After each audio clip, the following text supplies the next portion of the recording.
Assalamualaikum Bang Nui Mayat. Waalaikumsalam warahmatullahi wabarakatuh. Apa kabar? Alhamdulillah.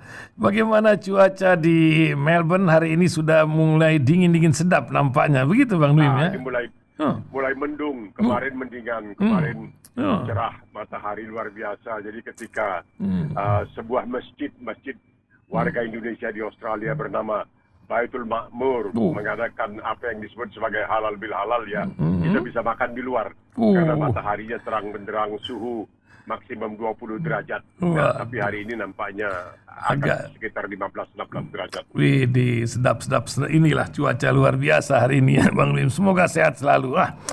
Bang Nui, bagaimana ini suasana di Eropa dan di Amerika? Nampaknya beda ya cuacanya. Tapi kunjungan dua petinggi, satu dari gubernur yang ke Eropa, satu presiden dan rombongan ke mana nih, ke Amerika, menyebabkan para netizen ini menyorot dua kejadian ini. Tapi apa yang Bang Nui melihat dari pertemuan dari ASEAN di Amerika yang pertama kali dihadiri oleh Pak Jokowi ini? Apa yang Bang Nui bisa sorot? Silakan Bang. Banyak membicarakan tentang soal penyambutan. Apa katanya waktu Presiden Joko Widodo sampai di Amerika Serikat disambut oleh Duta Besar Republik Indonesia. Duta Besar, ya ini jangan salah, Presiden Amerika itu hanya Presiden Amerika Serikat. Sedangkan Duta Besar itu adalah Duta Besar Extraordinary Plenipotentiary. Itu kalau istilahnya itu kan Duta Besar berkuasa penuh. Jadi yang menyambut Bapak Presiden waktu itu adalah Duta Besar Republik Indonesia. Jadi cukup hebat juga. Walaupun tidak disambut oleh Presiden Amerika Serikat, yang kemudian dikait-kaitkan dengan katanya Presiden Amerika menyambut Perdana Menteri sebuah negara kecil katanya. Negara yang sangat kecil yaitu Singapura. Sedangkan Presiden Jokowi tidak disambut oleh Presiden secara langsung ketika mendarat di bandara militer di Amerika Serikat. Jadi terserahlah, terpulang maklum kepada penafsiran masing-masing. Apakah itu suatu hal yang biasa atau luar biasa? Ya, ada orang yang mengatakan tidak menjadi persoalan karena ke sana itu bukan untuk disambut oleh seorang presiden, tetapi menghadiri suatu pertemuan ASEAN dengan Amerika Serikat dan lain sebagainya. Jadi sedangkan kalau ke Eropa itu gubernur, lain lagi. Katanya lain lagi. Karena seorang gubernur adalah seorang gubernur kepala provinsi. Dia kepala daerah, kepala provinsi. Seorang presiden adalah kepala negara, sebuah negara besar. Jadi kalau mau dibeda-bedakan memang bisa saja, tapi saya pikir dalam keadaan seperti ini tidak menjadi persoalan, karena ada petuah yang mengatakan seorang yang bijaksana memperoleh lebih banyak dari musuhnya, dari seorang bodoh memperoleh dari sahabatnya. Ini dia. Seorang yang bijaksana memperoleh lebih banyak dari musuhnya daripada seorang bodoh dari sahabatnya. Jadi silakan tafsirkan apa itu orang mikir ya. Ungkapan itu ya. Harus berpikir, memang luar biasa. Nah, ini juga Bang Nui, dunia ternyata memang diambang orang bilang kesulitan makanan ketika India sebagai eksportir gandum itu menyetop gandumnya untuk keluar. Nah, macam mana itu barang-barang yang berasal dari gandum Indonesia yang cukup potensi akan naik setelah Ukraina dan Rusia yang Heng Hong belum selesai. Memang ini betul yang diingatkan oleh orang, selain cuaca juga keadaan politik di dunia, masalah makanan manusia. Gimana Bang? Ya, tapi bukan hanya politik. Dalam hal ini cuaca memang memainkan peranan penting. Tapi ini mesti diingat betapa cepatnya India bertindak ketika rakyatnya menghadapi kemungkinan kekurangan bahan makanan, langsung dihentikan. Jadi jangan seperti minyak goreng. Sudah lama digoreng ke sana kemari, hampir terlambat, baru dihentikan. Jadi kita lihat bagaimana prioritasnya. Mungkin saja India belajar dari Indonesia. Pada akhirnya ketika memperhatikan bahwa di Indonesia karena terlambat mencegah ekspor minyak goreng, hingga menimbulkan macam-macam masalah bagi para ibu, hingga sehingga ada yang juga orang yang sangat arif lagi bijaksana dengan gelar profesor honoris causa yang banyak, yaitu Megawati Soekarno Putri, mengatakan kok repot sih, ini ibu-ibu repot, katanya nggak bisa beli minyak goreng tapi bisa beli pakaian untuk lebaran. Lebaran, rebus. Nggak direbus, nggak dikukus, termasuk barangkali kerupuk juga. Yang pertama di dunia, kerupuk ala Megawati yang bisa dikukus dan direbus dan tetap gurih. Jadi kita lihat India ini cepat ya bertindak. Mungkin dia belajar dari kesilapan Indonesia, siapa tahu. Dan memang betul, seperti yang dikatakan, Cina pun mengatakan bahwa kami harus hati-hati terhadap Rusia karena kami banyak mengimpor gandum dari Rusia. Kalau kami macam-macam terhadap Rusia, nanti impor gandum kami bagaimana? Ya Ukraina juga sekarang sedang kalang kabut. Walaupun dikatakan bahwa ada laporan yang mengatakan 1/3 dari bala tentara Rusia yang masuk ke Ukraina telah tewas katanya. Dibuat oleh pasukan perlawanan Ukraina. Wallahu a'lam bishawab, apakah itu benar atau tidak. Tapi yang jelas itulah, harus mengutamakan biar bagaimanapun rakyat sendiri. Jadi jangan mengutamakan para eksportir.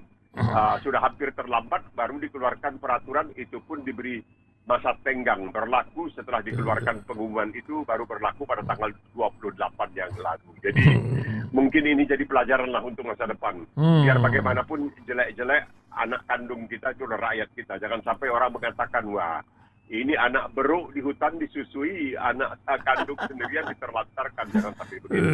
Itu dia ya, betul. Ini yang jadi masalah ya, nanti kualat sama rakyat sendiri ya. Tadi cerita masalah Ukraina dan juga Rusia, nampaknya Hang Heng Hong akan panjang kali nih Bang Nuim ketika Swedia dan Finlandia ditentang pula oleh Erdogan untuk kepesertaan ke NATO-nya. Apa Bang Nuim lihat, ini kan perlu buffer state dan Rusia sudah ambil ancang-ancang akan bertindak lagi ke sana. Bagaimana Bang ini? Erdogan kan dia salah seorang, Turki adalah salah satu anggota NATO.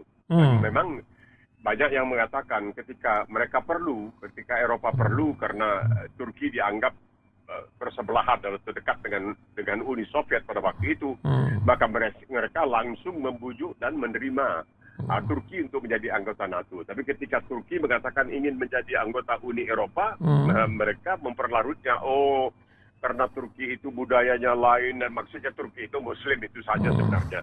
Turki itu budayanya lain, ini itu, sampai ada lelucon pada waktu itu yang mengatakan seorang Turki bertanya kepada Tuhan, ya Tuhan katanya, kapan negara saya Turki akan menjadi anggota Uni Eropa? Pokoknya tidak selama hidupku lah, kata Tuhan.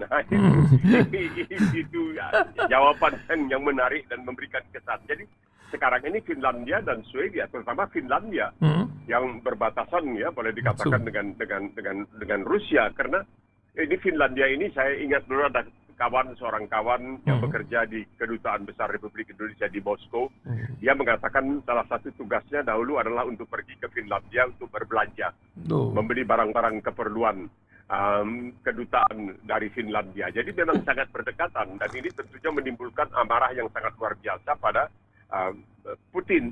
Dan sekarang mulai banyak di Amerika Serikat sendiri, bahkan di Eropa, ulasan-ulasan para komentator yang mengatakan mungkin kesalahan semua ini tidak 100% pada Rusia, tidak 100% pada Ukraina, tetapi barangkali juga pada pihak Barat, terutama Amerika Serikat, yang seakan-akan dengan sengaja melakukan semacam provokasi, seakan-akan untuk menakut-nakuti Putin, dan Putin mungkin didorong oleh rasa takut, oleh rasa geram, oleh rasa marah, apalagi barangkali rasa kecewa karena bubarnya Uni Soviet, yang melakukan serangan terhadap Ukraina untuk memancing, barangkali melihat bagaimana reaksi. Dan sejauh ini reaksi Barat memang memberikan bantuan kepada Ukraina, tapi mereka tidak berani mengatakan larangan terbang di wilayah udara Ukraina. Itu yang diminta oleh Ukraina. Karena kalau itu terjadi dan sampai ada pesawat Rusia yang terbang di atas wilayah udara Ukraina dan itu ditembak jatuh, apalagi yang menembak jatuh adalah NATO. Ya kalau NATO yang menyatakan larangan terbang, itu ya mereka yang harus menerapkannya, yang harus melakukan pengawasan. Nah ini bisa menjadi perang dunia ketiga, dan ini kalau perang dunia ketiga ya apa boleh buat. nampaknya sebagian terbesar umat manusia harus Siap-siap. dikorbankan karena perangnya tidak lagi dengan peluru tapi dengan menggunakan nuklir, dan kita tahu kehebatan nuklir itu. Nah, tapi ada lagi Bang, perang yang lebih murah, kata ini kan perang mahal itu macam begitu, alat-alat yang sedang disuplai oleh Amerika ke jiran-jiran Ukraina. Perang melalui virus. Nah, ini yang dipertanyakan di forum PBB oleh Rusia hari ini ketika laboratorium biologi militer di Ukraina, belasan laboratorium yang ditemukan ini. Bagaimana Bang ini, apalagi kita baru menghadapi pandemi 2 tahun ini yang luar biasa ini, belum kelar satu, ada lagi yang lain lagi. Bagaimana Bang melihatnya? Ya, ini kan sudah dari sejak lama. Dalam sebuah buku yang ditulis di tahun 80-an sudah disebut-sebut mengenai pandemi ini, mengenai Wuhan, mengenai corona dan lain sebagainya. Jadi kita naif ya, kalau kita tidak percaya bahwa di banyak negeri, negara-negara yang berkuasa itu tidak saja mengembangkan senjata seperti yang dikatakan tadi, nuklir, barangkali hidrogen, tapi juga senjata kimia dan senjata kuman. Ini kan lebih dahsyat. Kita lihat bagaimana dahsyatnya corona ini, dengan begitu cepat dia menjalar kemana-mana. Bagaimana dahsyatnya misalnya apa yang disebutkan sebagai influenza Spanyol yang berjangkit setelah Perang Dunia Pertama ya. Perang Dunia Pertama itu menimbulkan kematian antara 50 sampai 100 juta orang. Jadi ini bukanlah sesuatu yang mustahil, karena kita tahu di Amerika Serikat, di Indonesia pun pernah ada kerjasama kan antara laboratorium dari Amerika dengan di Indonesia. Jadi kita tidak mengherankan kalau itu memang ada dan itu disembunyikan tentunya, itu tidak digembar-gemborkan. Nah, karena bagi Amerika barangkali lebih bagus kalau ada di tempat lain, sehingga kalau sekiranya terjadi kebocoran ya paling tidak Amerika belakangan baru terkena, jangan langsung bisa terkena. Ya Amerika ini pintar juga, tapi itulah dikatakan. Orang mengingatkan kembali, kalau ada peperangan, kita jangan heran. Mungkin saja Amerika memang suka kalau ada peperangan, karena apa? Karena apa yang dikatakan oleh salah seorang presiden Amerika, seorang jenderal, yaitu Dwight Eisenhower, yang pernah memperingatkan umat manusia tentang gabungan atau persekutuan atau persekongkolan antara apa yang disebutnya industri barang senjata dan industri militer. Jadi industrial military complex, antara industri yang membuat senjata dan pihak militer. Bagaimana bikin senjata kalau tidak ada yang beli? Untuk apa beli senjata kalau tidak ada ancaman peperangan? Ya, jadi masalahnya memang sangat rumit, makanya diperlukan etika lah, diperlukan akhlak yang murni, betul-betul murni untuk bisa mengatasi semua ini. Kalau tidak, ya ini akan terjadi terus. Karena memang jual beli senjata itu sangat luar biasa, dan itu sangat menguntungkan bagi negara-negara yang memproduksi senjata seperti Amerika Serikat. Amerika Serikat bukan satu-satunya. Iya, betul. Tapi innalillah, kemarin itu Bang Dim, ini kan nggak kapok-kapok Amerika nih ketika senjata bebas dimilikinya. Di supermarket itu 10 orang dibunuh macam ayam sakit itu sama satu orang. Entah mungkin sakit jiwa dan kulit putih orangnya. Coba ini kalau ceritanya lain lagi, 18 tahun pula. Apa yang Bang Dwi melihat kok Amerika mempertahankan ini, kebijakan ini? Karena apa? Karena yang disamakan Rifle Association, namanya sederhana di Amerika itu. Dan yang pernah menjadi pimpinannya itu seorang bintang film, Charlton Heston ya, pernah menjadi. Mereka ini, produser senjata ini uangnya banyak sekali. Jadi mereka itu bisa mempengaruhi para anggota Senat, anggota Kongres, anggota DPR Amerika. Jadi ketakutan kalau mereka nanti anti terhadap pemilikan senjata, mungkin mereka akan tidak lagi mendapatkan sodoran uang dari oligarki lah, mau dikatakan oligarki lah. Inilah oligarki senjata. Jadi sangat khawatir, sudah banyak ya Obama kepingin, tapi tidak bisa. Karena kuat sekali, mereka takut kalau sampai nanti mereka misalnya betul-betul membuat undang-undang yang mempersulit orang untuk memiliki senjata. Ini disebabkan oleh Undang-Undang Dasar Amerika. Undang-Undang Dasar Amerika yang dibuat ketika Amerika baru saja selesai revolusi melawan Inggris. Dalam Undang-Undang Dasar itu dikatakan hak untuk memikul senjata, hak untuk memiliki senjata, the right to bear arms itu ada di dalam Undang-Undang Dasar Amerika. Jadi hak untuk memiliki senjata karena waktu itu yang digunakan oleh Amerika melawan Inggris adalah tentara rakyat. Jadi bukan hanya sementara tentara resmi tapi tentara rakyat, dan itu dia hak seseorang untuk memiliki senjata. Nah, ini tidak mau diamandemen. Amerika itu sudah melakukan berapa puluh amandemen terhadap undang-undang dasarnya. Tetapi untuk hak memiliki senjata tidak ada amandemen untuk itu, dan ini dipertahankan terus karena oligarki pabrik senjata atau yang disebutkan oleh Presiden Amerika Dwight Eisenhower. Ini presiden yang boleh dikatakan cukup berjasa karena merumuskan pendaratan bala tentara sekutu di Eropa untuk yang akhirnya menaklukkan Jerman Nazi, yaitu Dwight Eisenhower. Dia mengatakan hati-hati terhadap gabungan antara industri, the military industrial complex. Nah, ini yang terjadi. Jadi tidak berani mereka, tidak berani anggota-anggota DPR, anggota Senat, tidak berani melawan kekuatan oligarki. Jadi kalau kita sudah sekarang ini banyak menyebut-nyebut oligarki. Ya, inilah kekuatan oligarki. Iya. Bahkan bisa mengatur perang di sebuah negara, begitu ya sekarang yang terjadi. Ya, itu yang melakukan penembakan di New York itu, dia merujuk pada apa yang terjadi di Selandia Baru, di mana sekitar 50 orang tewas kan pada waktu itu oleh seorang dari Australia yang melakukannya. Ya, jadi mereka ini saling merujuk. Yang di Selandia Baru itu dia merujuk ke yang di Skandinavia, ketika orang itu melakukan serangan terhadap warga sipil dan kemudian dia melakukan serangan terhadap Muslim dan sekarang melakukan. Ini semuanya terjadi karena mereka menganggap bahwa itu sebagai suatu contoh. Itu suatu rujukan. Ini yang celaka, dan karena mudahnya orang di Amerika untuk memperoleh senjata, sangat mudah. Tapi ada pandangan juga. Ada pandangan kalau saya punya senjata, maka orang lain yang punya senjata akan pikir dua kali sebelum menyerang saya. Akhirnya semua punya senjata. Dikatakan tidak jadi soal bahwa yang diserang itu kadang-kadang anak-anak sekolah. Kita tahu kan pernah terjadi di Amerika. Betul. Nah, itulah yang terjadi sekarang ini, apa yang terjadi di New York. Dan itu tidak akan, bukan merupakan yang terakhir. Iya, karena orang kalau sudah megang senjata itu ininya lain, Bang. Itu apa, iblisnya juga lain dalam tubuhnya, itu gerakannya gitu. Jelas. Selalu dikatakan kan peluru itu tidak bermata dan sebagainya sebagainya. Itu betul tidak bermata. Dan kadang-kadang kalau sudah pegang senjata itu bisa silap. Ini soal kecil ya. Betul. Tapi ketika saya masih barangkali umur 17-18 itu ada seseorang di kampung saya itu di Medan namanya Gang Bengkok. Gang Bengkok lagi. Jalan masjid Gang Bengkok. Ya, orang ini datang bawa senapang angin, lalu dia angkat senapang anginnya, dia bidikan ke saya dan dia tembakkan kena persis di bawah bibir kiri saya. Bawa ke rumah sakit, dikeluarkan pelurunya dan lain sebagainya. Dia pun heran, kok bisa begitu? Dia pun heran. Nggak sadar. Itu senapang angin untung yang 4 mm, yang bukan yang 5 mm. Langsung dia tembakkan.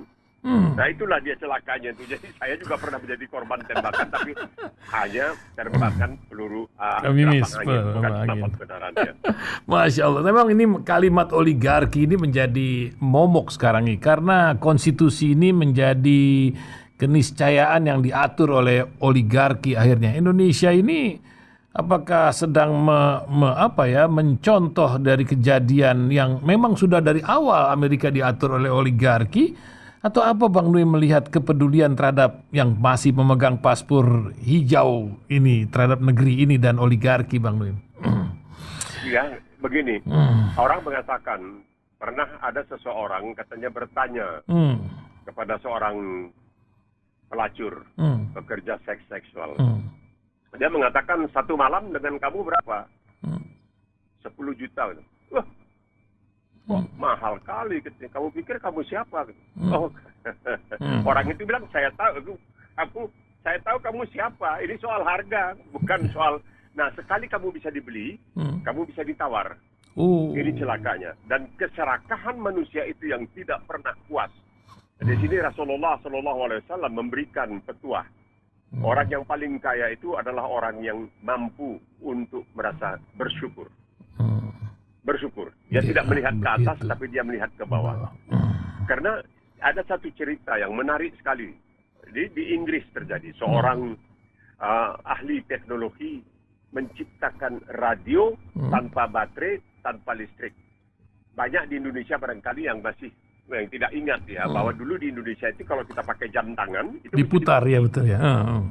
Dikunci tiap 24 jam sekali itu mesti dikunci. Kalau tidak dia mati. Nah, ini orang bikin radio yang pakai dikunci. Jadi tidak perlu pakai baterai, tidak perlu pakai listrik. Dia mau radio ini disebarkan di pedalaman-pedalaman Afrika. Sehingga orang-orang yang hidup terpencil apa semua bisa mengikuti siaran-siaran misalnya mengenai penyuluhan tentang bercocok tanam, menjaga kesehatan dan lain sebagainya.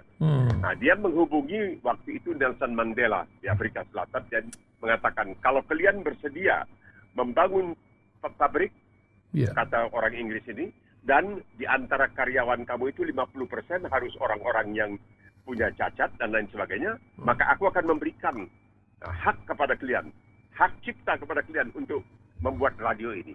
Disanggupi oleh Nelson Mandela. Dan kemudian Afrika Selatan memproduksi radio ini dan dibagi-bagikan kepada orang-orang Afrika yang hidup terpencil di daerah-daerah yang payah terjangkau ya, supaya mereka bisa mengikuti berbagai siaran tentang menjaga kesehatan, kebersihan, tentang cocok tanam.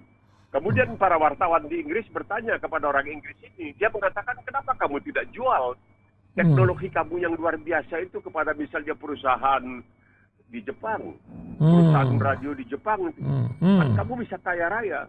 Orang ini mengatakan, kamu tahu, saya pernah mencoba pakai 3 kemeja sekaligus, tidak nyaman.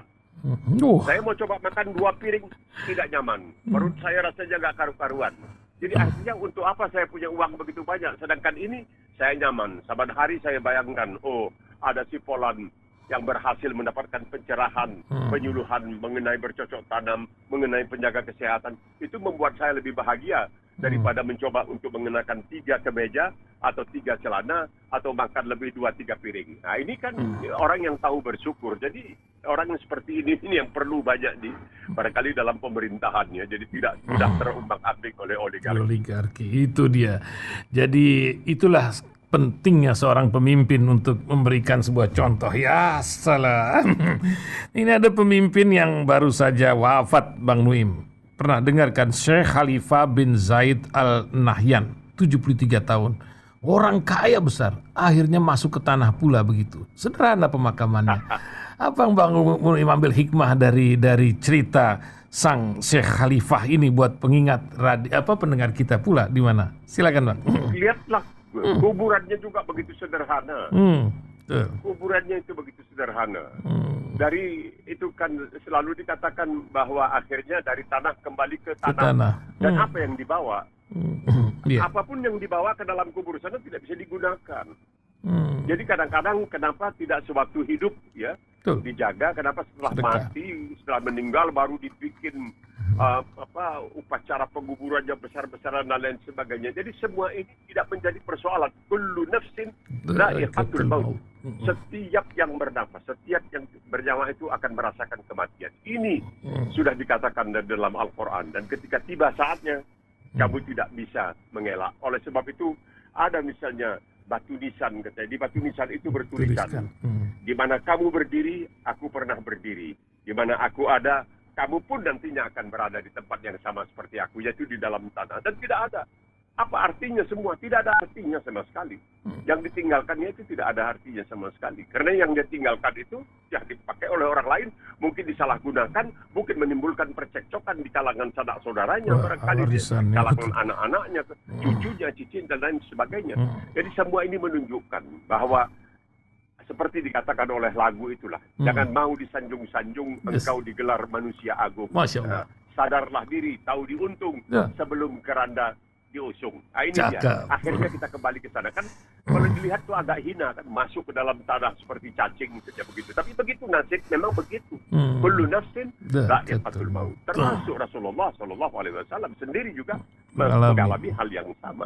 Jadi tidak ada artinya bermegah-megah dan lain sebagainya. Makanya orang seperti Umar Ibn Khattab radhiyallahu anhu mencoba untuk hidup dengan sesederhana mungkin. Dia menyapu, ya, dia membersihkan masjid pakai gagang sapu. Nah, itu dia. Itu baru namanya pemimpin yang sebenarnya.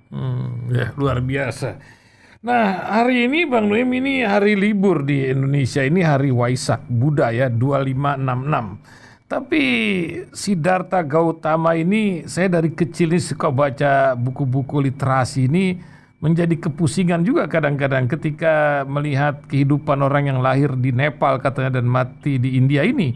Ada yang bilang ini macam Nabi Idris lah, ada ini. Apa yang Bang Dim lihat? Tentu Bang Dim berhubungan dengan orang-orang Buddha dan bagaimana kisah nih Siddhartha Gautama. Mungkin pendengar ingin punya wacana nih. Silakan Bang Dim.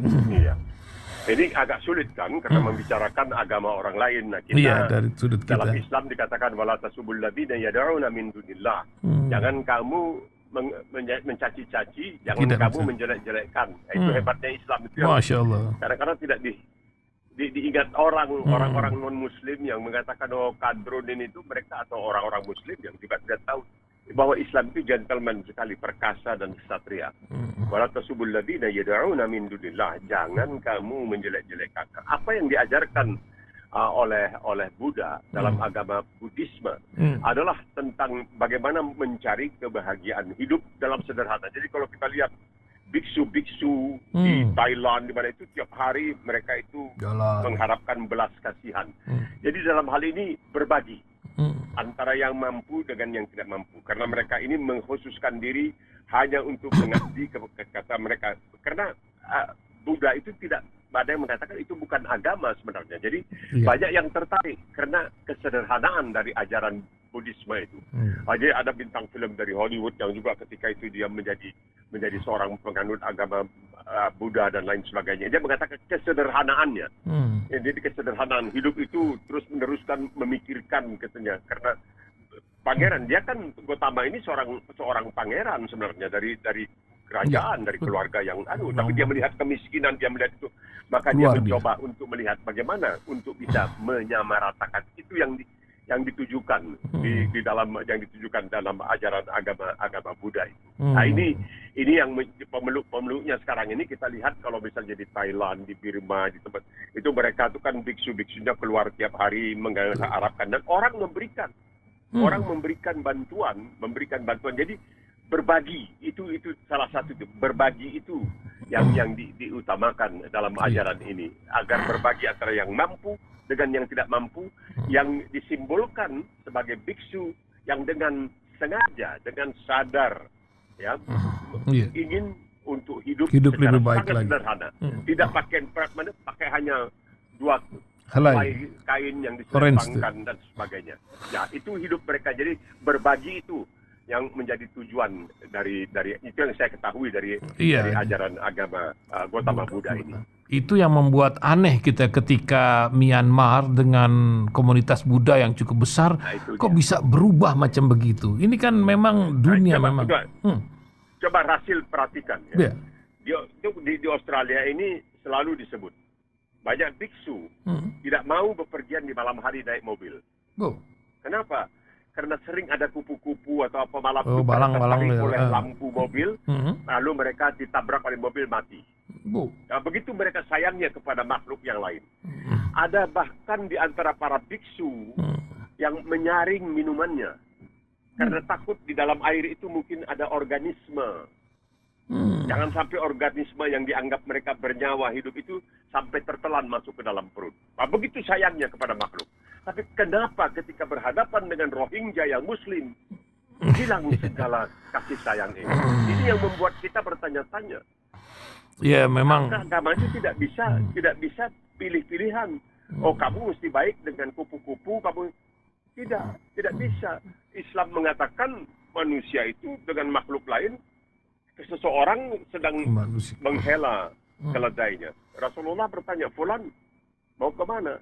Oh saya mau pergi ke sana, itu ada tukang besi, nanti dia panaskan besi, lalu dia tempelkan ke muka keledai saya, sehingga nanti itu ada simbol, orang tahu ini keledai milik saya.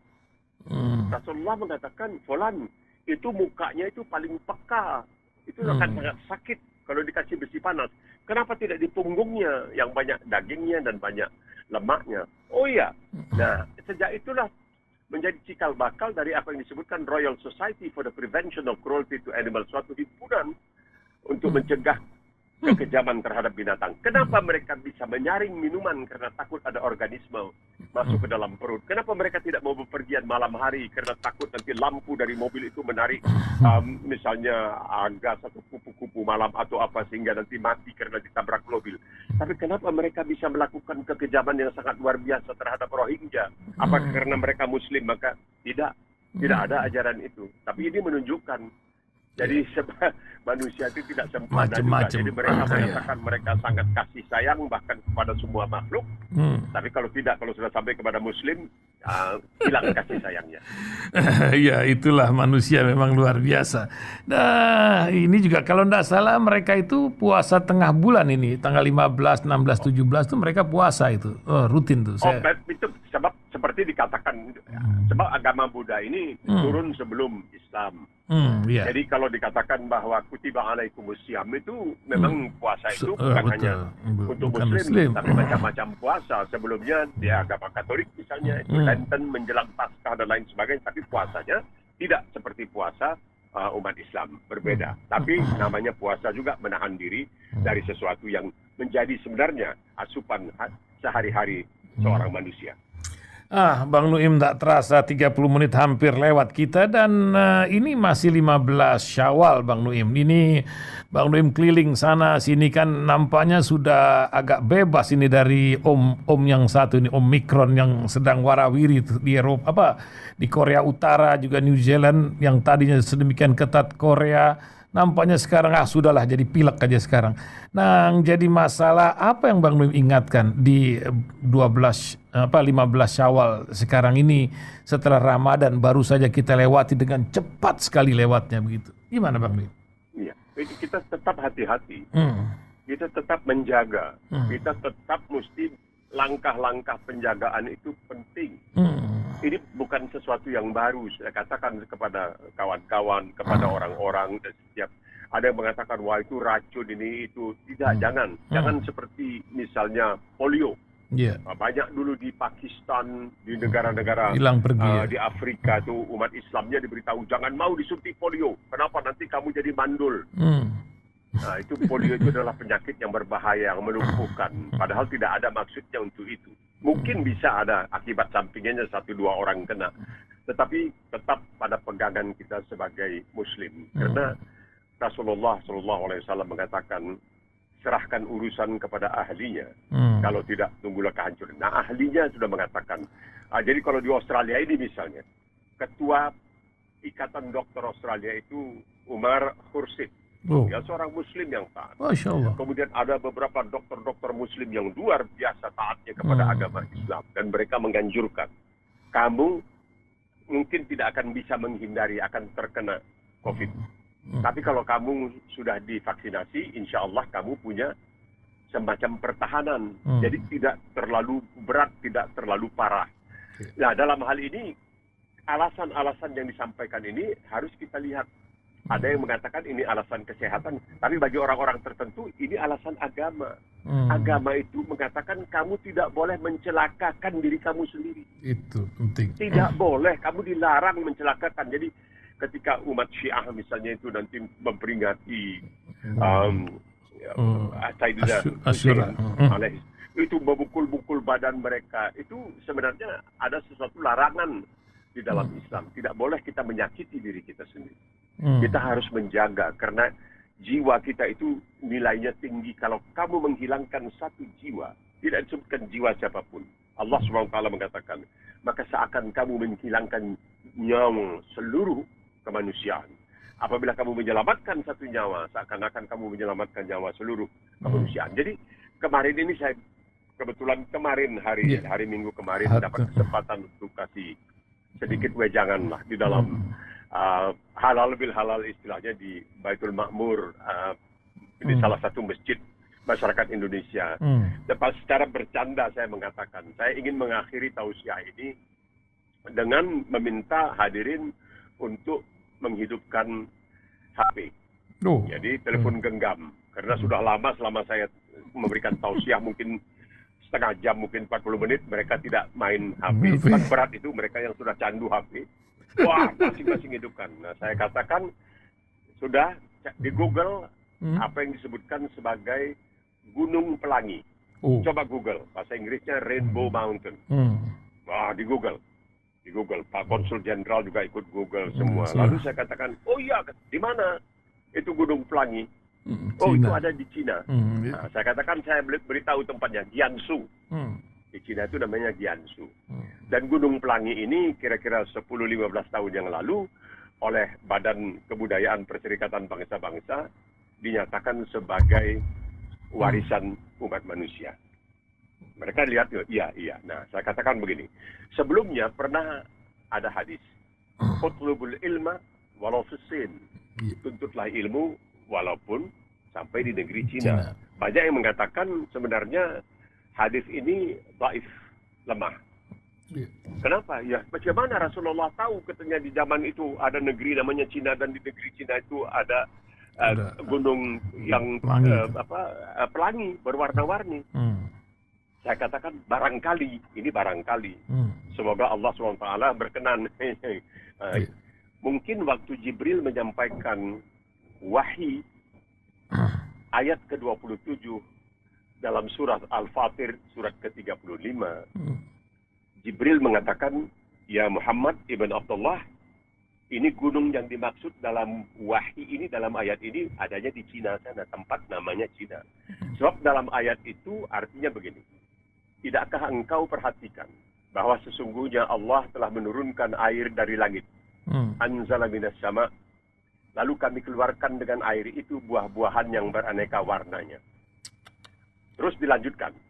Dan, dalam cerita kita kali ini, yang penting adalah Allah mengatakan, dan di antara gunung-gunung itu ada garis-garis putih dan merah yang beraneka warnanya, pelangi, dan ada pula yang sangat hitam. Ingat ya, ini diturunkan sekitar 1.500 tahun yang lalu. Jadi kalau kamu tidak percaya kepada Quran, bagaimana kamu bisa menjelaskan ini dari mana ini datangnya? Luar biasa. Ya, mereka jadi agak bingung juga. Iya juga, buka HP ada Google, buka Google lihat, iya memang ada gunung yang buka Quran ada cerita itu. Al-Quran mengatakan itu dia. Tuhan tidak disebutkan dalam Al-Quran di negeri mana, tapi saya pikir mungkin ya itu kita minta maaf, minta ampun kepada Allah kalau ini salah. Ketika Jibril mengatakan kepada Muhammad ibn Abdullah, ini gunung yang ini adanya di sana, di tempat namanya Cina. Maka muncul apa yang disebut utlubul ilma walau fisin, tuntutlah ilmu walaupun di negeri Cina. Dan kalau saya kemudian mengatakan begini juga, ingat bahwa Tuhan mengatakan kami menurunkan hujan, anzala, ya, anzala minas sama, jadi menurunkan hujan. Tapi kenapa waktu sampai kepada besi juga pakai anzala? Ba'anzalna al-hadid, dan kami turunkan besi, padahal dalam hal-hal lain Allah SWT mengatakan khalaqna ja'alna ya ayuhan nas inna khalaqnakum min dzakarin wa unsa wa ja'alnakum syu'uban wa qabail lita'arafu. Wahai manusia, kami ciptakan kamu dari laki-laki dan perempuan dan kami jadikan kamu bersuku-suku, berbangsa-bangsa. Kemudian wa min ayatihi an khalaqalakum min anfusikum azwajan litaskunu ilaiha wa ja'alna bainakum mawaddatan wa rahmah. Dan di antara kebesaran-kebesaran Allah itu dia menciptakan pasangan untuk kita dan menjadikan mawaddah antara. Tapi kenapa waktu sampai besi wa anzalnal hadid kok kami turunkan besi, sehingga di zaman lalu banyak yang menafsirkan Quran itu tidak berani menggunakan anzalna, kami turunkan, takutlah kalau besi diturunkan nimpa manusia kan mati. Kemudian ditakdirkan Allah SWT beberapa tahun yang silam, seorang profesor dari Universitas Bristol di Inggris bernama Matthew Wilford menyimpulkan bahwa besi dan logam-logam lain termasuk emas tidak bisa tercipta di bumi karena bumi terlalu dingin. Jadi dia tercipta di planet-planet di sekitar matahari yang panas. Ketika planet ini sudah jadi penuh dan berat dengan besi, dengan logam, dengan emas, dia pecah oleh gaya tarik bumi, ditarik ke bumi, terhunjam ke dalam tanah. Wa anzalnal hadid, bukan wa khalaqnal hadid, bukan wa ja'alnal hadid, tapi wa anzalnal hadid. Nah, itu dia Al-Quran, saya katakan. Masya Allah. Mudah-mudahan masuk di akal mereka. Benar-benar. Satu lagi Bang Nuim, ini saya ingat Gunung Pelangi sama diciptakan laki dan perempuan. Ini sekarang banyak keluarga, setidaknya di Indonesia lah, sedang ketar-ketir ya, karena setelah Deddy Corbuzier itu kemarin mengangkat masalah LGBT, ini macam gunung es yang terjadi. Saya kan ingat juga di Australia ini kan sudah terbiasa urusan ini, dan bisakah Bang Nuim mengingatkan para keluarga untuk menjaga, karena zaman dulu waktunya anak perempuan itu kita pusing menjaganya. Sekarang anak laki pun lebih pusing lagi, khawatir di persekusi sama predator-predator ini. Gimana Bang Nuim mengingatkan nasihat dari Bang Nuim? Silakan. Masalahnya ada macam-macam pandangan. Sebagian mengatakan, sebagian ulama ini kita serahkan saja kepada Allah Subhanahu Wa Taala. Ini manusia nanti jangan menjadi hakim, kita akan mungkin nanti menjadi hakim yang tidak adil, dan ini berbahaya kalau kita menjadi hakim tidak adil. Kita berusaha sekuat tenaga untuk menasihati mereka agar menahan diri. Tidak mudah, tapi menahan diri. Nah, kemudian ada satu pandangan lain. Ada pandangan lain yang mengatakan begini. Apakah kamu menerima bahwa Allah SWT itu maha adil? Ya.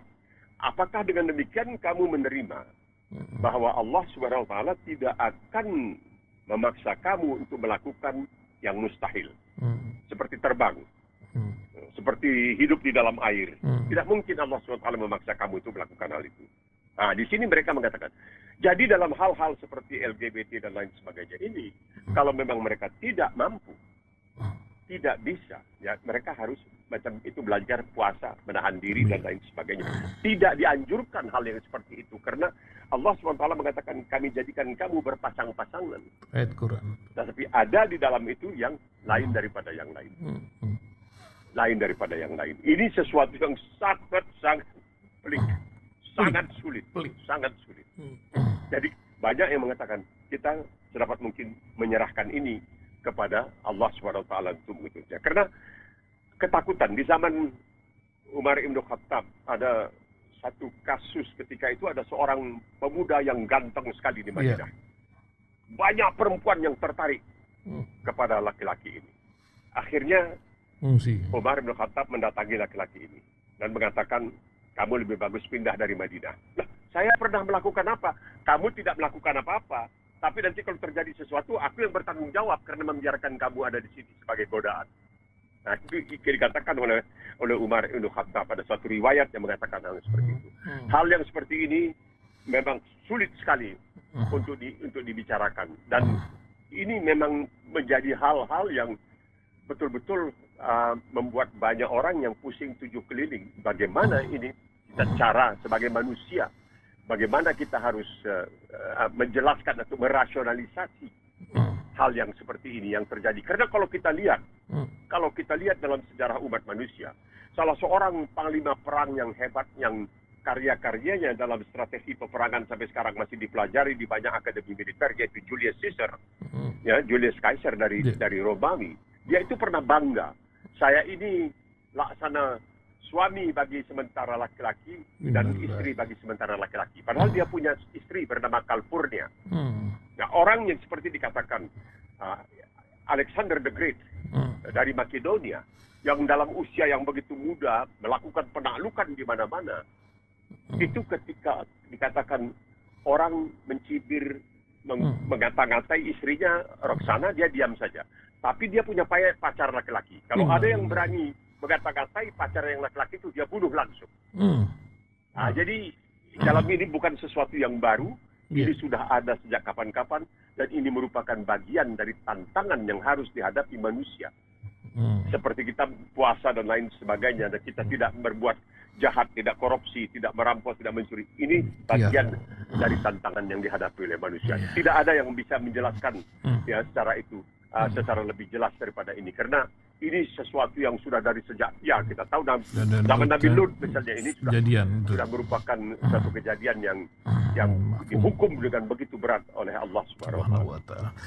Luar biasa Bang Nuim, terima kasih. Pagi hari ini ada bonus 15 menit di pendengar, pasti senang. Suara Bang Nuim itu menciptakan hati yang luar biasa, kata pendengar. Terima kasih Bang Nuim. Sehat selalu dan selalu bermanfaat untuk orang banyak. Insya Allah. Assalamualaikum Bang Nuim. Waalaikumsalam warahmatullahi wabarakatuh.